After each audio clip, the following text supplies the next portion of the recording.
That. Are we allowed to like Mel Gibson still? I don't know. Like, Joaquin Phoenix is actually doing better than Mel Gibson is now. And Mel Gibson has the Oscar. Oscars plural, right? Director and actor? Someone's feverishly looking up IMDb right now. By the way, the panel has started. Like, this is how I do. Yeah, there's like this poor guy's like, do you want to moderate? I'm like, man, it's like trying to be like you be hanging onto the bowl, and it's just like 8 seconds. If you get more than that, then you're doing better. And the ding old rodeo. Is they have rodeo in Arizona? Yes. Yeah, I thought so. See what I'm talking about? Hang with me, guys. It's gonna be a fun hour. Arizona. Here's what I commend about you guys. You guys are such steadfast, stalwart pioneers. Because you ever had a friend tell you, hey man, you want a piece of gum? And you're like, no. And they're like, you sure you don't want that piece of gum? Like, take the hint. That's what the sun is doing to you people. Do you want to get the hell out of the state? Nah, we're good. It's 120 degrees. And this is the thing that I hate too. Someone goes, well, it's a dry heat. So is an oven. And you will bake alive in that. I walked 2 blocks. There's a really cool pub just up here called the Rose and Crown. And great. Here's what I don't understand. I look around, and this is how I know that I've been living in California too long. We walk outside of the hotel, and they have like the misters that are on, that are just throwing water away. No one's standing out there going, whew, man, that was close. Thank you for these. This is actually saving me. I was feeling a little, it's just water on. Like I feel like I hear my father going, turn the water off, I'm not paying to cool the neighborhood. And there's just water spouting out. In California, that's like sacrilege. Like you can't do that because water is so precious. And I think about this, where is water in Arizona? No, that's what I'm saying. There's no Lake Arizona. There's no water around. I want to know the first pioneers that got into Arizona and went, I think we're good. Just real quick, Phil, I know that everyone's talking about California and the oceans and the mountains and everything, but what do we have here? We have an indigenous people that want to kill us. We have snakes, mountain lions, no water, and the blazing hot sun that's apparently pissed at us for no reason. Guys, we're home. Like, I don't know how people don't just go, no matter what, keep going in either direction. Either go back home where you started or keep going west. I don't get it. This is me, man. This is just tangents. This is the crazy shit that I have in my head that keeps me awake at night. And that's why I love doing panels, because I get to share it with all of you. So that 3 o'clock in the morning, you can be like, oh my God, that makes so much sense. It's crazy, but you guys have rain, which is great. I've heard about this before. It did that once 2 years ago in California, and we were all like, the sky is crying! It woke me up, and I was genuinely afraid. I was like, what is happening? Oh, that's right. There's nature everywhere else but where I live. See, we don't do water, we do fire. Like, that's our element, and we just set the whole state on fire.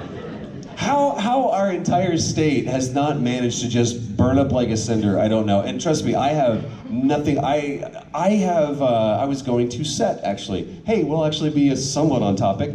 I was driving to shoot a game, doesn't matter which one, I'm not gonna tell you. And I was driving down, I live in the valley, and I was driving down the 405 towards the stages, the Sony stages where I'm at. Doesn't give you any hints, doesn't matter. And I look, and I mean, I remember waking up at like 5 o'clock in the morning, and I was like, my wife is asleep, and I go, get 8-Bit and Grace, our dog and our cat. I was like, the house is on fire, because I smelled smoke. And then I went outside, and it was like I was in like 19th century London. It was like, morning, governor, we've got some murderers about, because it was just fog, like everywhere you could see. Except it wasn't fog, it was smoke. and everything was on fire. And I was like, what is going on? And I drive over the hill and I have video of this. If you ever saw it, that was on like the Westwood fires or Brentwood fires. I was driving into Mordor. It was insane. And it was the left side of the 405. And this is the most terrifying thing that can ever happen to you. You're looking, and before you is fire, and then you check your rearview mirror, and there's no one behind you. Because they had shut the freeway off, and apparently they looked at me and went, let them go. And there was no 5-lane highway, nobody behind me, fire in front of me. Do I stop? No! Because apparently my ancestors didn't stop in Phoenix and they just continued to drive. You guys would have been like, dude, is there any homes up for sale? This feels cozy to me. So I kept driving, but the thing that terrified, I have no idea why I brought this story up anymore. This is what's great. All I remember is that all it needed to do is just like one little, needed to float over the 405, and then now it's in my backyard. And I remember talking to friends of mine that lived on the 405, and I'm like trying to get a hold of them. Are you okay? Because we see it on the news, and we see the impact that it has. And I even, on my way here, the pilot comes over and goes, passengers, real quick, just want to let you know the smoke that you're smelling is not coming from the plane. We're flying over the fires right now. I'm at 30,000 feet, and I can smell these things. I don't know if the pilot was up there going, Dave, do you think we should probably let these guys know that the plane's not on fire? He's like, or had they done that route so many times, they're probably freaking out, make the announcement about the plane. But literally, I could smell the smoke. But I mean, I think about this, just one little cinder, all it has to do is just go, boop. And now my life is like everything that I care about in the world is in danger. And I'm freaking out. And that's life. That's life, because that raging fire that displaced people's homes and all of this, some idiot in like an 86 Corolla went, and that was it. Stayed on fire, national disaster, because some idiot was like, I'm done with this camel, boom.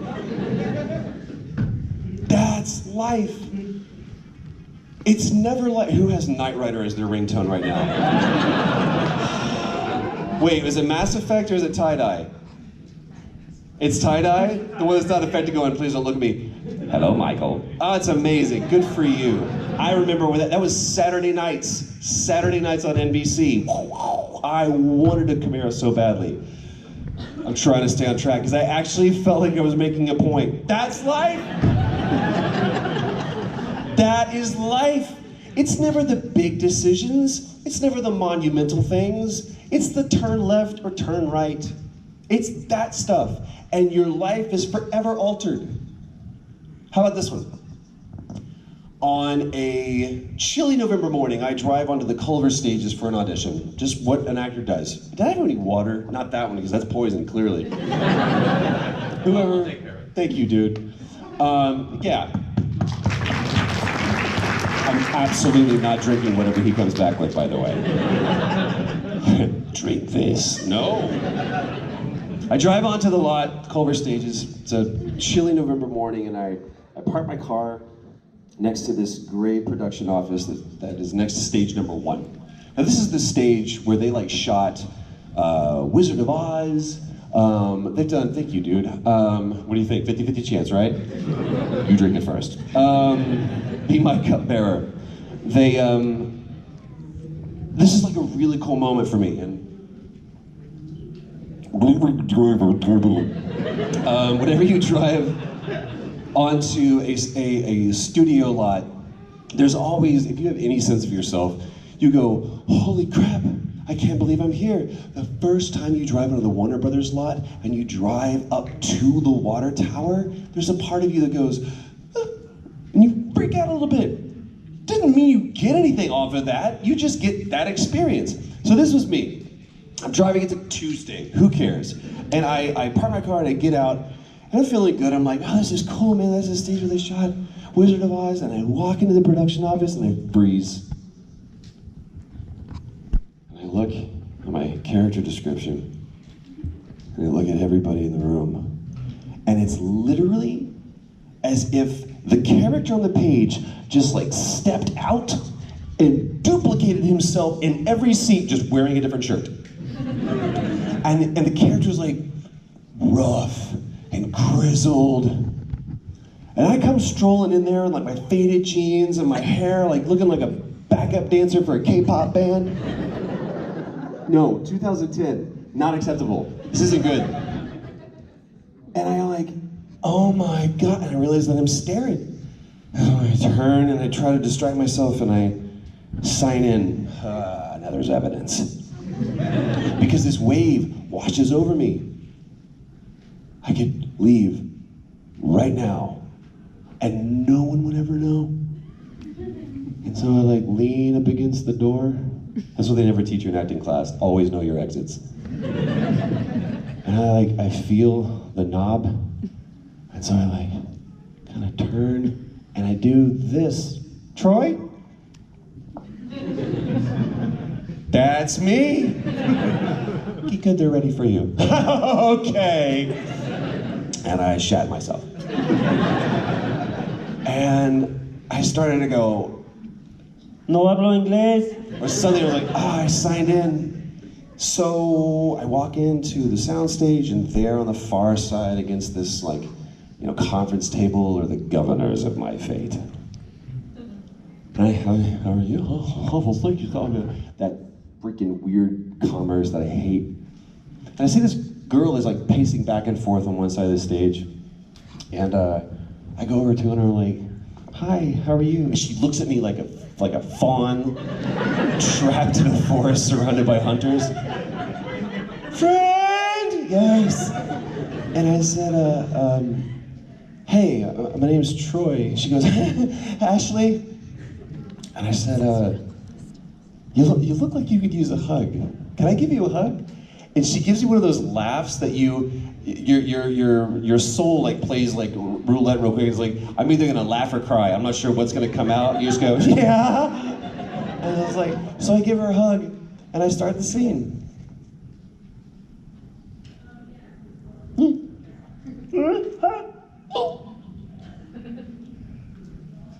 I came this close to walking out on the audition for The Last of Us.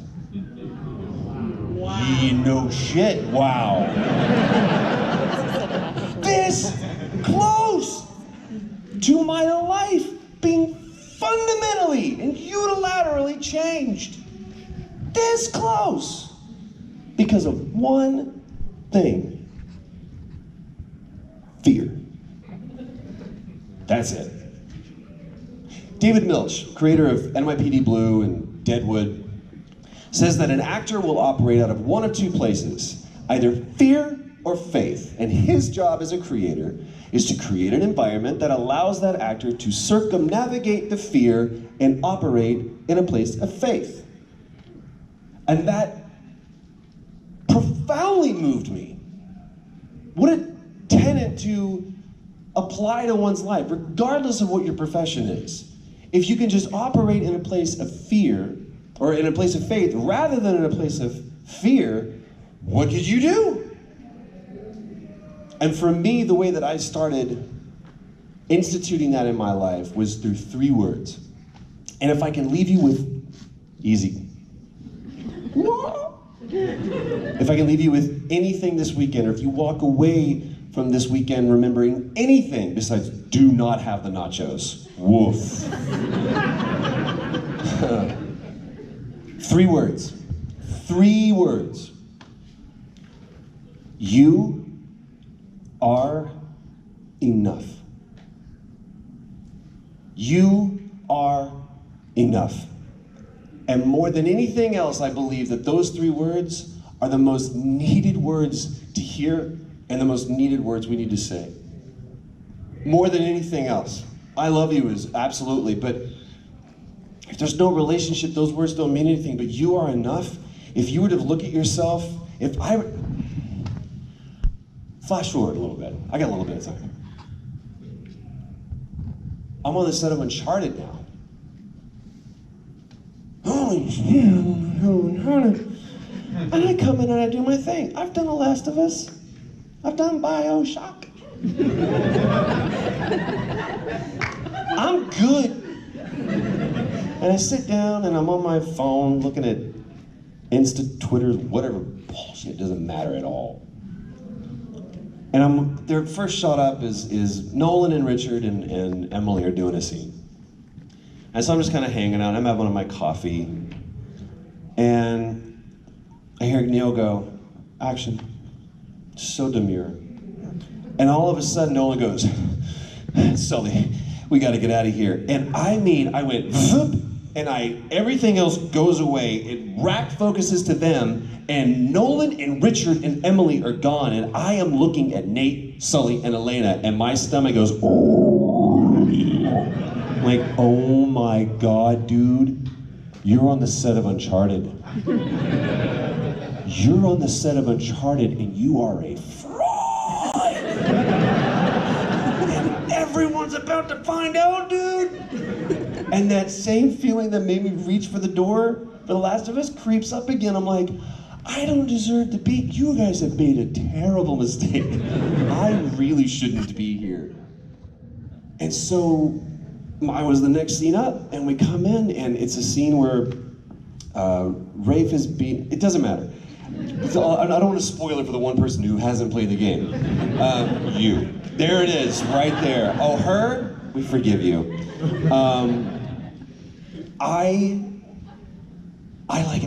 I'm going crazy over this scene. I'm like, oh, Nathan.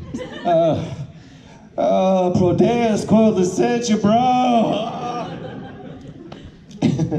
And Neil walks up. And the way that Neil gives you notes is he has a little notebook, and he comes up and he's got his little Chuck Taylors, and either his Ellie shirt or his giraffe shirt. And he comes up and he goes, what are you thinking? Like about the scene? No, like, what are you thinking? And he looks at me, he always, you can't see me, but he like rocks on the outside of his feet. And he goes, do less.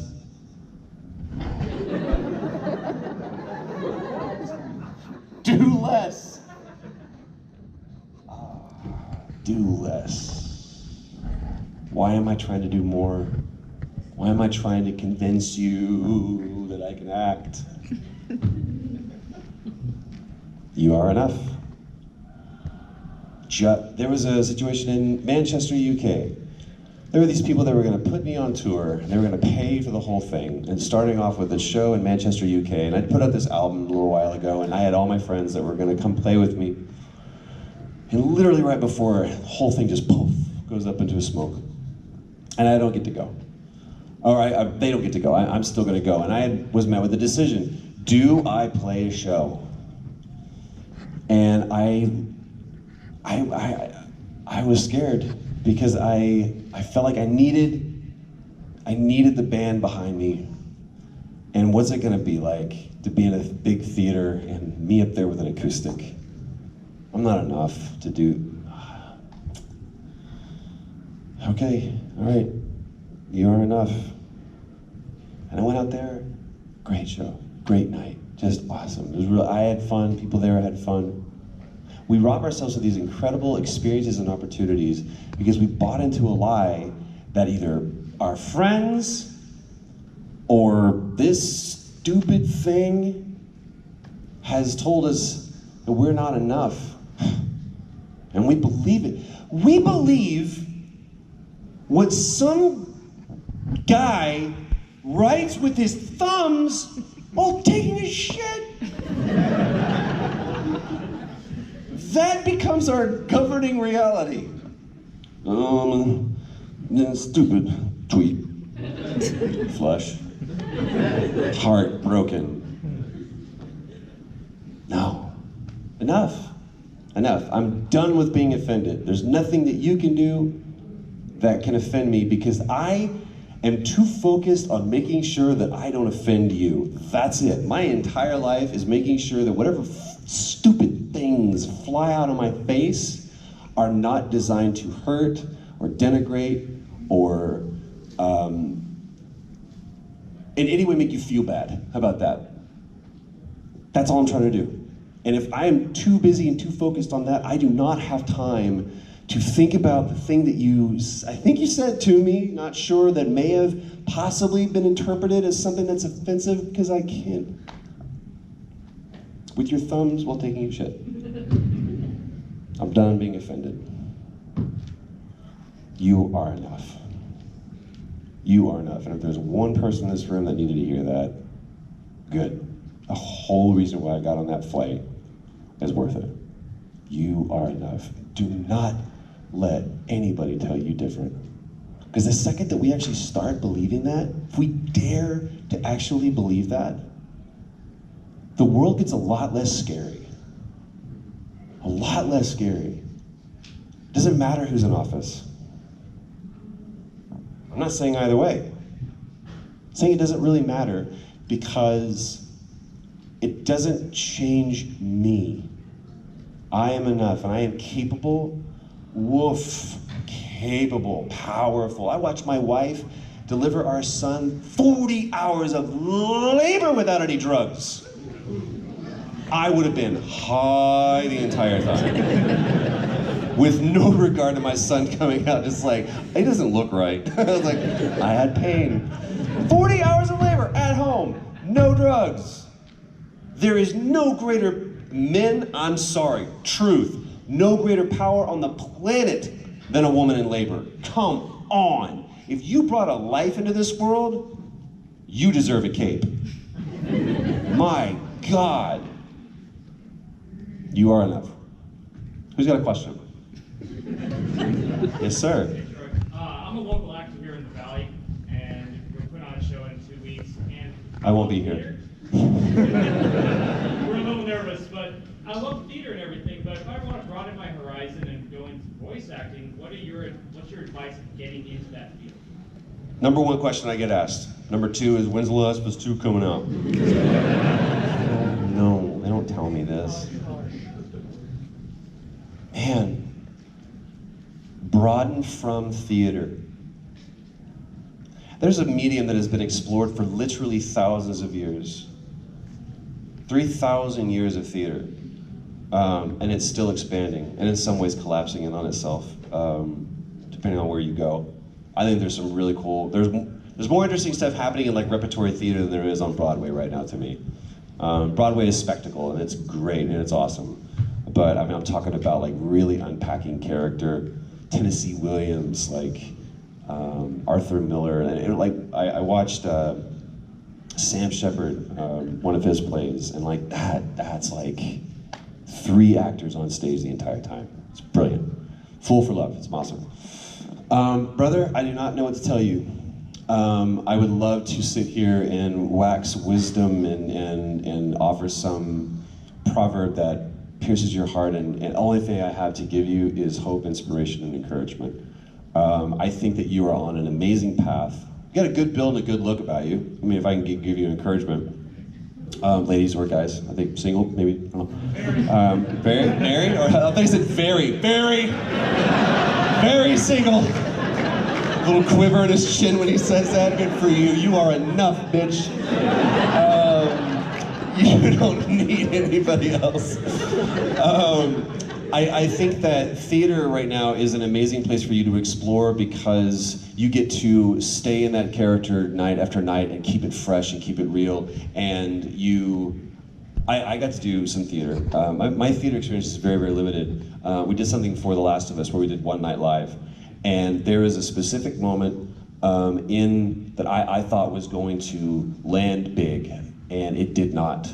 And you trip over the audience because you're trying to script for the audience, and the audience is different, the audience is a variable, they're a total X factor, and the only Y's that you have are the people up on stage with you. And so that taught me a lot. So I think that theater can teach you a lot, but as far as, don't worry about the voice acting.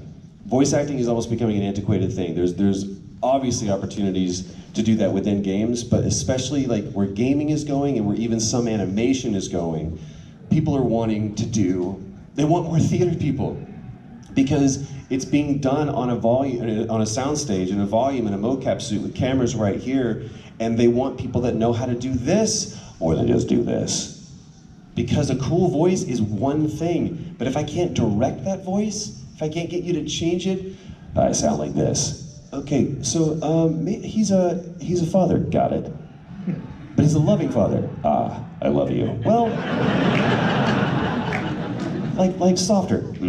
I love you. It's the same thing. Being able to, and there's some people that are Charlie Day has got a great voice, and I think he's a great actor. But you get Charlie Day to do that really high, whatever, frenetic voice. He's great at that. H. John Benjamin, same thing. He's Archer, he's Bob, he's the guy and Family Guy, but that's just all he does. But he does it so well, so we don't mind. I think that what theater can teach you, and what other opportunities can teach you, is that it's just a tool. It's just an asset. I go to work and I open up my toolbox. I'm like, what am I doing today? I was like, we need this. Like, got it. And this is what I do. And I try to get as skilled as I can with these tools that I have at my disposal. But the acting, my friend, is what will teach you how to build that character from the ground up. That theater will teach you how to take that direction to interpret a script, how to work with other actors, and how to take that idea that you have worked so hard on and completely throw it away and be open to something completely different. Perfect example of acting and what you think in a video game is supposed to be. The ranch house scene in The Last of Us, going back to Ashley Johnson. It's a scene where Ellie's run away and Joel finds her and she's up in the bedroom going, is this what girls really worried about? Remember that? You know what I'm talking about? Okay. In the script, the line is, or we've done this scene several times and it was good and we were happy with it. We could have put that scene to bed and moved on. And we just didn't. We were like, that's good. It feels like there was a whole other layer to this thing that we hadn't tapped into yet. And I asked Neil, like, can I take 5? He goes, take 10. And I went over to the corner and I just kind of sat. And I think Ashley did the same thing. And we came back and didn't say anything. We just went straight into the scene. No notes from Neil, nothing. No rocking on the outside of his feet. And there's a line that Ellie says, where everyone that I've ever cared about, everyone has left me except for you. That's not what's in the game. What's in the game is, everyone that I've ever cared about, everyone has left me fucking except for you. And she shoves me. There's no shove in the script. Ashley made a choice based out of how she was feeling, and she used this kinetic energy that our own frustration was creating, and she channeled that into her character, into the scene. And that's what you remember. That's the one that we went with. And it took my performance, which was stoic and like not even paying attention and being perturbed, to, don't you ever touch me again. That's what it was now for me. I'm like, you're right, you're not my daughter. And that's how we get that beautiful scene. It's not scripted. It has nothing to do with the voice. It has everything to do with two actors in a scene together, listening to each other, and a director that is willing and able to give them a place to operate inside of that faith. Best luck to the show, though. We good? Yeah. Awesome, thank you. Who? Yes, sir. So there's a rumor that Joel's not going to be in Last of Us. Who started it? Did you start this rumor? Is your name Reddit? Can you tell us anything about that? Sure.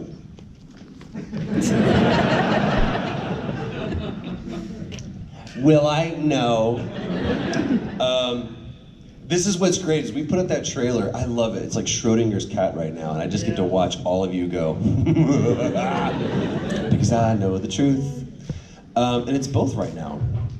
And I cannot think of another situation in a game where that has been the case, where people have extrapolated and they've dissected this scene, and not only that, but also the subsequent trailers that go, well, there's the proof. We haven't seen Joel. So that, and we've had conversations about this, like, what? He goes, don't say anything. And it was really hard for me because I lied to your face for 2 years. Nope, there's not a part 2. We'll see. Fingers crossed. It was so hard. As a fan, it was hard, because all I want to do, it's the reason why I'm here. When you bring up your copy of The Last of Us, all I want to do is nerd out. As always, like, did you remember? There was somebody, I don't know if you're here or not, there was someone that was talking, where is it? Is it her, or she's freaking out too? Yeah. You can say her, you're just like doing the thumb thing. Okay, finger's better. Whatever. Avoid the finger gestures. She can speak for herself. Someone was talking to, she was a background artist, Megan. Damn it. It was so cool. There's a whole scene in The Last of Us where I played through on my second or third playthrough. I discovered a scene, it's not even a scene, it's just a part of the art, the environmental background art, where if you shine your light down on the floor, they didn't suffer. You know what I'm talking about? If you don't know what I'm talking about, if you want to play through the game again, when you get in the sewer, nerd. When you're going through the sewers, you're separated from Ellie and Sam, it's just Joel and Henry.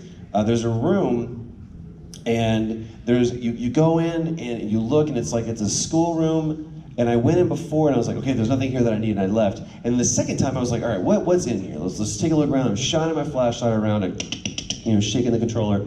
And I look, and I was like, okay, there's like a chalkboard there, and there's a dead guy there, and there's like a tarp. And I looked closer, I was like, is that a foot? And it's a little hand, oh my God. And I realized the tarp is covering children's bodies. And I look over to this guy, and the skeleton in his hand is a piece of chalk. And I shine the flashlight down on the ground, and it says, they didn't suffer.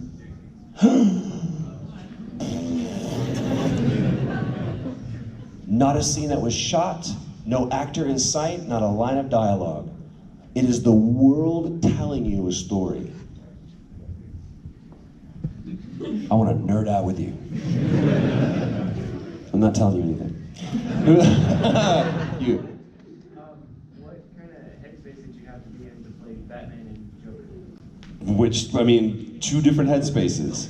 Well, yeah, so Batman. Okay. Yes. If I said Joker, what would have happened? Batman first. Lego Batman is literally a buffet. I can come up and I'm like, oh, there's a little, Adam West is good. You know, we're gonna put an Adam West in there. And I'm just gonna keep the Christian Bale off to the side. And I'm gonna get just a little bit of here, this Michael Keaton, and a whole lot of Kevin Conroy. Just a lot of Kevin Conroy. Kevin Conroy's like kale. I'm like, it's good for you, I don't know why, but...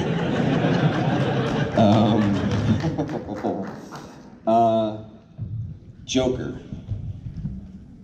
Walked into that audition. Audition. Hear me when I say this. Audition. There are times when people will go, Uncharted 4.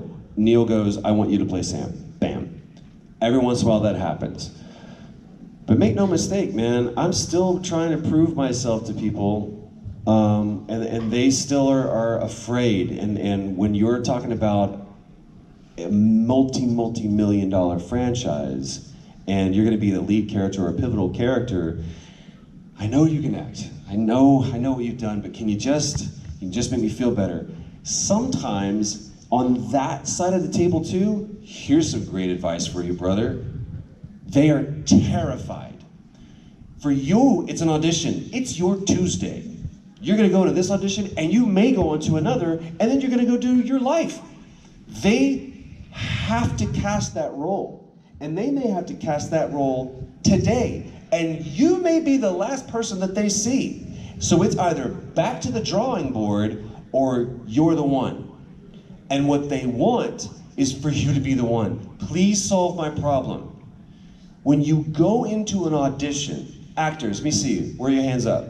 And I'm not talking about, I think I maybe want to be an aspiring actor. You got balls of steel. Hat man, yes. Who wants to be an actor? Hands up. Bam, okay. You're all actors. Congratulations. Now just go find a way to get paid for it. Jesus. When you walk in, and I hate the word audition. It's not an audition. It's a meeting, okay? You go in no other industry do we go, well, Bill, I've got that audition with the guy in accounting in a little bit. It's a meeting. You have a meeting. because they presented you with a problem and you are presenting them with a solution. The solution is you. You are enough, okay? And what we can do is instead go in and go, I want to prove to you that I can act and that I'm a lot of fun to work with. And that doesn't help at all. They're like, great, funny joke. I'm speaking from experience, by the way. This is what I did all the time. I came in, as a friend of mine once put it, like a whirling dervish. As opposed to, I'm here to show you what the character looks like. You may disagree with me. Glenn Morshower, do you know who that is? Of course you don't. He's one of those guys. He played General Morshower in Transformers because Michael Bay thought that'd be funny to call him his name, and he blew him up in the first one. Brings him back for the second one. Calls him on the phone. He goes, Glenn, I got a role for you. It's like, sure, what is it? He was like, same one you did in the first one. He goes, that sounds great, love it. Question, does it bother you that I clearly died in the first one? He goes, continuity's for pussies, I'll see you Monday. Click. That's a genius. So, Glenn Morshower says this. He used to play racquetball every Friday night with his best friends. On the Friday before he got married, he couldn't play because his in-laws were coming in for the wedding. So he told his friends, sorry guys, I can't play racquetball. I have to meet my in-laws. Not, I'm going to audition my in-laws because I'm trying out for the role of the son-in-law. I'm marrying that woman. I'm gonna show them what their son-in-law looks like. With that much confidence. That's the confidence you walk into that meeting with. You could be totally off base, but what you'll see is instead of like, I'm gonna kind of wear something that the character wore. What if they change the character description? What if, matter of fact, the director hates what the guy's wearing in the character concept art? And he can't wait to change it, but they didn't have enough time to do it before your audition. And you come in wearing the exact same shirt from J. Crew, you will never, ever, ever, ever match what is in their head. So the best thing that you can do is change their idea of what the character can be. I walked in, backup dancer, camp-out band, Joel. Guys, you can find my audition online, and you will look at it and go, what? I'm wearing like True Religion jeans. It's bad. And it may or may not be an Affliction shirt. Wow. Mea culpa. I've grown. Now I'm wearing this. What is this? I'm like hipster Ace Ventura right now. What is this? Bumblebee tuna. Bumblebee tuna. Your balls are showing. But I walked in and I knew something about that character that nobody else did. And it was my little secret, and I didn't have to tell you, I was just gonna show you. And they went, I never? That's what allowed me to go, can I give you a hug? Because I instantly cared about her. Show them what the character looks like. Don't go to auditions anymore. Go to meetings. And tell your friends, I've got a meeting at 10:30. Gordon Hunt had a great thing, he was like, do something after that meeting. Don't let that be the highlight of your day. Because the second you get in your car, oh, I should have done. Go get ice cream, go to the beach.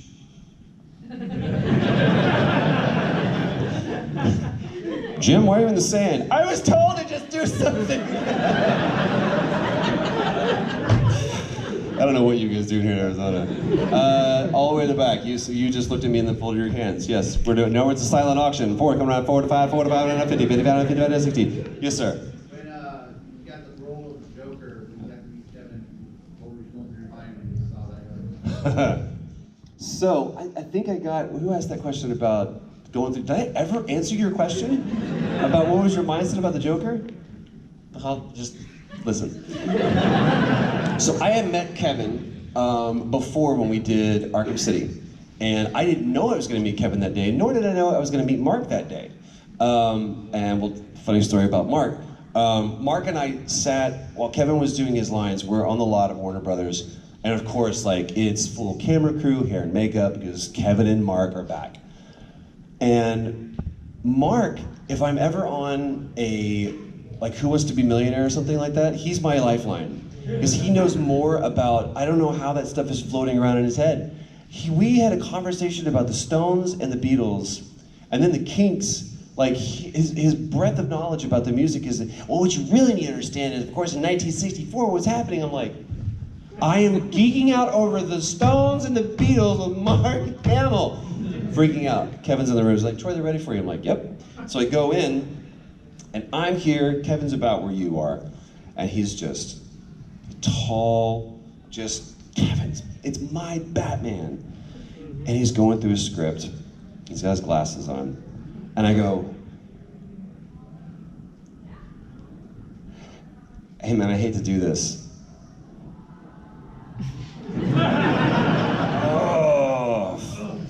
And I said, there's an episode of Batman the Animated Series. And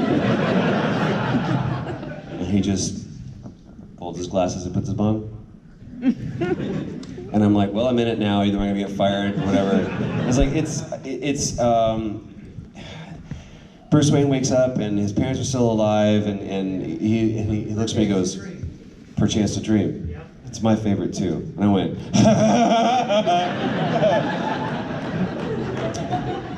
that's when I met Kevin. When I met the Joker, when I auditioned for the Joker, to get back to your question, I walked in, and it was an audition, and that's how we got off on that tangent. Whew, thank you, back on the on-ramp. They didn't say, you're auditioning for the Joker, they said, you're auditioning for a character named Jack. No sides were given out ahead of time, so you walked in, and I looked at it and went, oh, because I recognized this is from Batman the Animated Series, this is from Batman Begins, I think, and this is the Killing Joke monologue. This is the Tunnel of Love monologue and the Killing Joke. And I went, I'm about to go in there and audition for the Joker. And I mean, all of this stuff starts just, again, there's the door, I can leave right now. So I walk in, and they're filming it too, and they said, so we just want to, the character is a little bit, I was like, yeah, well, this is a Joker. They're like, well, how do you know that? I was like, because I'm not an idiot, because I know the character, and this is clearly stuff from the Joker. And they're like, okay, well, we haven't confirmed that it's the Joker. I'm like, yeah. They're like, what do you want to start with? And I was like, Killing Joke. And it's like page 9 of the audition sides. And they're like, are you sure you want to start from the top? I was like, no, because if I suck, at least I want to hear this come out of my face. And so I did it. Can we hear it? Yes.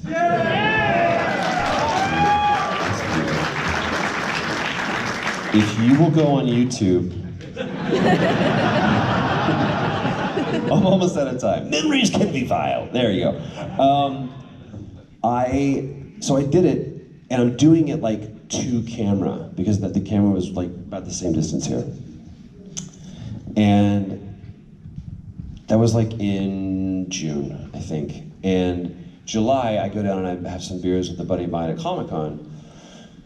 And he goes, hey, just want to give you a heads up, they're gonna offer you the role. And I was like, which one? There are so many. And I was like, Batman? He goes, no, you idiot. Joker. And I went, oh no, that's great. I'll have a conversation with him about that, but I don't think I'm gonna do that. Turn it down. And they came back and they're like, this is what we're gonna give you, this is what we want you to do. We want you to do a Joker. Twice, turned it down. Ames Kirshen, who at the time was head of Warner Brothers Games, calls me into his office and says, I wanna meet with you. So I go to his office, brings me over to his desk. We just talked about this too at Comic-Con this year. And he presses play on his computer, and up comes my audition. And he plays it for me, and I'm like watching it, and of course like freaking out, like you're like, oh, I gotta do this so much better. And he gets done, he goes, that's really good. I'm like, hey man, I really appreciate it. He goes, no, you didn't get it. That's really good. We think that's good, and we're really smart. You need to get over yourself and take the gig. And he was right. Fear. Because I was doing good. Last of Us had just come out. Bioshock had just come out. I'm all right. What if you mess it up? What if you do something and you fail miserably? You're a fraud. You're a phony. You've skated by this far, and you do this, and everyone's gonna know the truth. Fear. I turned it down for fear. Twice only? What have you said no to in your life out of fear? That, what if I fall, my dear? What if you fly? What have we said no to out of fear? Now, sometimes that could be a smart thing where you're like, no. No. When someone crosses your boundaries, no. That's cool. But when it's like, I want to do this. Maybe I could do. Oh my God, what if I could do this? What if I get to do this? No, that's okay. I'm gonna go ahead and I got this Soldier A thing that I'm working on right now, and it's really kind of a good, really meaty role. I get the way that I yell grenade. I really feel encapsulates. All because of fear. What was my mindset? Run. Run. Now, and it continued all the way up to New York Comic Con, my man. Until I was sitting there, and Eric, our director, is like, he's a straight Scot, and he goes, so, we need to give the people the voice. And I went, yeah, man, I just want to make sure that the character is heard. When they see this face, I don't want them to see my face. I want them to see the character's face. Like, listen, what are you afraid of? And I went, I'm afraid of ruining our game. He goes, oh, we made a great game. You can't cock it up. Get out there and do the voice. And he set me up for success. He was like, what do you want to do? I was like, let's go back where we started from, Killing Joke monologue. He goes, all right. And he set me up beautifully. And my man, I tell you, there is an eternity in my memory that exists between that first line and the second. There's a theory that creationists have called the gap theory, Genesis 1:1 to Genesis 1:2. Genesis 1:1 is in the beginning that God created heavens and the earth. Genesis 1:2 is and the earth was void and without form. And there's people that believe that an immeasurable amount of time passed between those two, and that's where we get dragons and all of that stuff. That amount of time passed between memories can be vile and the next line. Because I heard nothing but the ringing in my ears, and I'm like, this is it. I could see the headlines. Some actor tries to do Joker, gets burned by people in Comic-Con. I was just like dragged out into the streets. And it wasn't until I did the laugh at the end, and if you watch the video, I don't look up. And I looked up, and one person goes, wow, and I just blurched. We all have fear inside of us. Fear is not our enemy. It shouldn't be our guiding light. It's okay to have fear. It's what proves bravery. It's what helps us to find courage. Pain is not our enemy. Pain is our friend. Pain tells us what's wrong. Don't numb it, listen to it. Don't narcotize in whatever way that you do, be it drugs, drinking, friends, Twitter. Listen to your pain. I did this thing in Austin last weekend. It's just, and I started doing it this week myself. What would happen if we just spent every day 60 seconds of silence? Sit in 60 seconds of silence. First of all, you will be amazed at how much your brain is going, holy crap, give us something to do. It will go from like crazy thought to crazy thought because it doesn't know how to just rest and be still. 60 seconds of silence. And just focus on nothing else. Don't think about anything. It's meditation. It's just like, don't think about emptiness because that's whatever, that's stupid. Just sit and be still. And whatever happens, whatever comes into your mind, let it just pass through like you're watching a train car. Don't hold on to it, don't focus on it, just acknowledge it and let it move past for 60 seconds and see what happens. It's amazing what will happen to your heart and your mind. Never thought this was gonna be the panel, did you? This guy's gonna do funny voices all day. Nope, gonna drop wisdom and philosophy. Yeah, heck yeah. Woo! You guys are very cool to allow me to share my heart. That's all that I care about doing because I've grown weary of, thank you, thumbs up, man. Awesome. He approves. It gets lonely. I got a 3-month-old son, man. And yeah, he's cool. He's awesome. But I love, flying is my favorite thing. I love to fly. I love to travel to new places. I love to meet new people. But it's getting harder and harder to get on that bird, I'll tell you.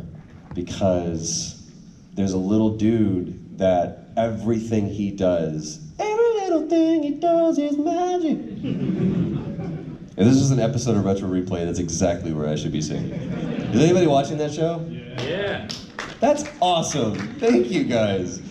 Have you watched this week's episode? Have you watched this episode where we're talking about these guys? Poor Ronnie, poor fat Ronnie, God bless him.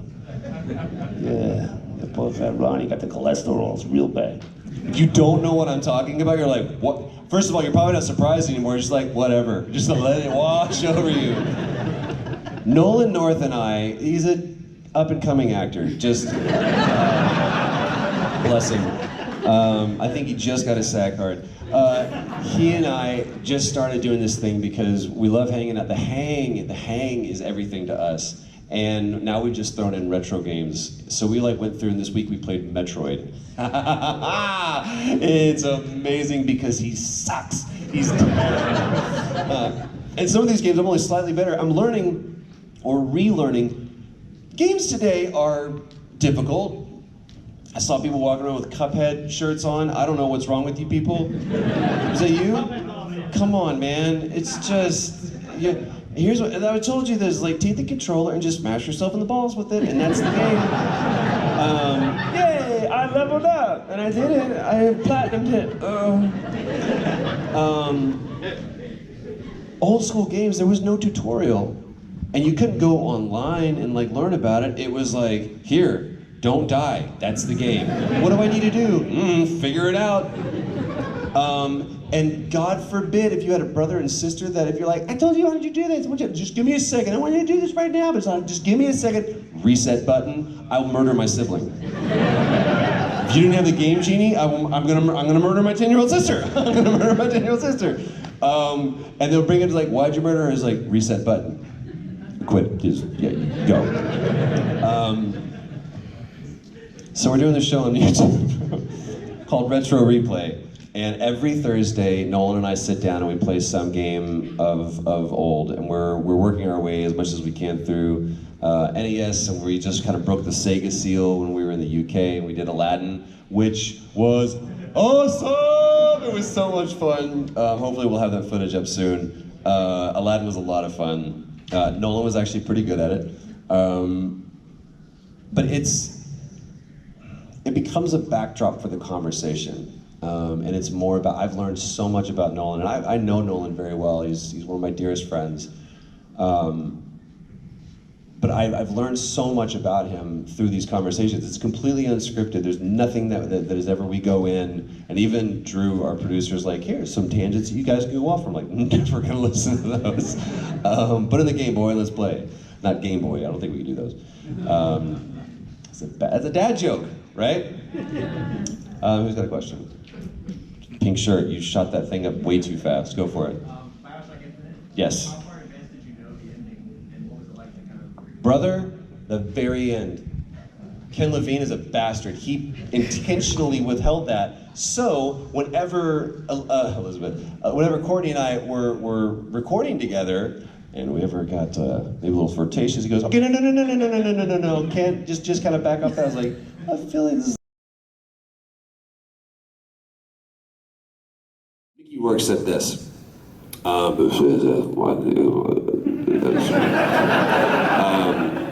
He said, dialogue is the last thing that I worry about, because if it's written well and I understand the character, it should just flow out of me. If it doesn't, we have a problem.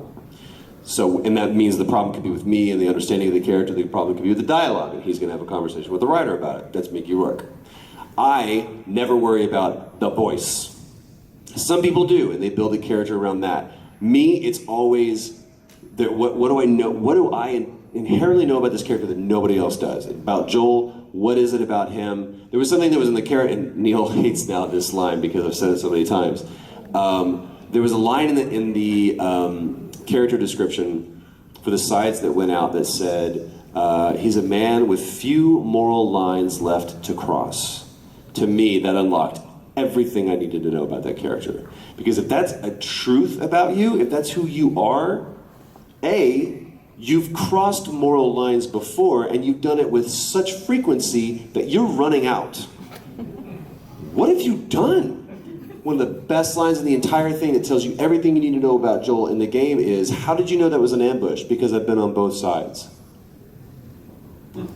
What? Yeah, the guys that we just killed, I've been one of those guys too.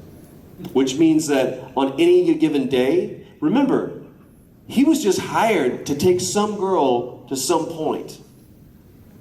It's not that he looked at her, he didn't want her. He's like, I have to do this. He could have easily been one of the people that was trying to kill Ellie. Now what do you think about Joel? So I don't care. So I don't care about the voice, man. Because it could be a What if I get so buried in the voice that they're like, sorry, wait, you're doing a Texas thing? I don't think there was anything about Texas, by the way, with Joel in the audition. I don't remember that being anywhere there. I just saw him and like, that's what he sounded like. It just sounded like that. So what if there was nothing about Sam that had like that New England thing? I did it to annoy Nolan. They changed the script. Nathan? I did that because that's what a big brother does. His little brother. He calls him by his full name. Oh, everybody calls you Nate, huh? That's cute. Nathan.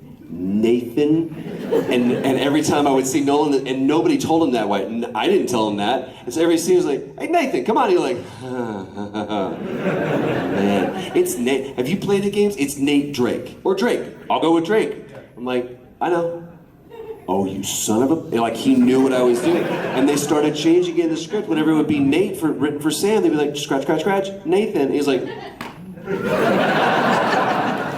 So that has nothing to do with the voice. That happened to be a choice for the voice, but it was based on who the character is, which is ribbing his little brother. And still trying to kind of keep him under the thumb. Because remember this, Sam is older than Nathan. Which is, I had to go, how do I play older than Nolan? How do you play older than someone who's 5 years older than me? He's not much older, but he's still older than me. Sam was in prison, and Nathan goes off and he has all of these adventures. So when he sits down, he's like, tell me, what did I miss?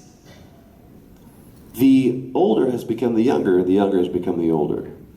Nate's become the big brother, and you see that all the way throughout. Nathan carries Sam throughout that entire game. It's brilliant. That has nothing to do with the voice, man. So if I try to lock that in, I didn't work on the Joker when I walked in. I walk in, what am I reading for? This. Oh crap. What am I gonna do? Go in the parking lot and try to figure it out? I went into the booth and went, and out came that. Now, some people could completely disagree with me. That's my thing. And this is the beauty of being an actor. You can have your own process. The only thing I will tell you, if your process begins to impede on your other actors, or it exists to simply try to impress, kill it. It's not your process. It's pretension, and it's you pretending. Don't pretend, act. Be. That's it. I was on a game. How am I doing? I'm out of time, aren't I? Shoot. You're right at it. Go ahead. And the main thing is, I'll tell you this real quick story. I'm on the set of a game, there's an actor, I like to be the first one on set. There was an actor that beat me there. And I walk in, and this soundstage is bigger than this room. This soundstage is massive. They could fit, they could shoot an elephant and still have room for James Cameron's ego in this. Kidding. They actually had to shoot the elephant on the other side. Dad joke number 3. So I walk in and I find in the middle of the soundstage is this actor, and he's stretched out over the table.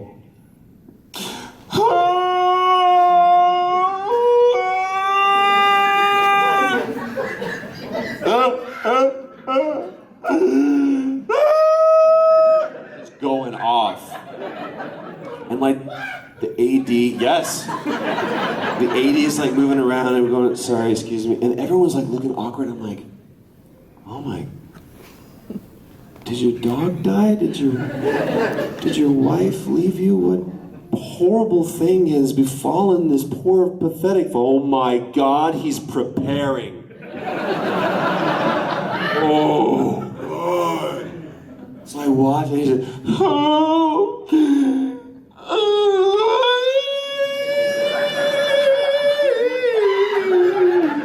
Here's the thing.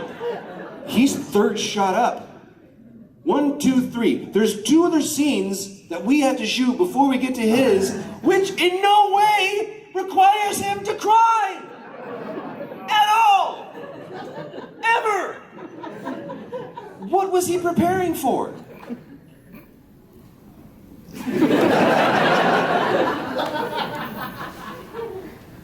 Express, don't impress. 3 words. You are enough. Thank you guys for spending your afternoon.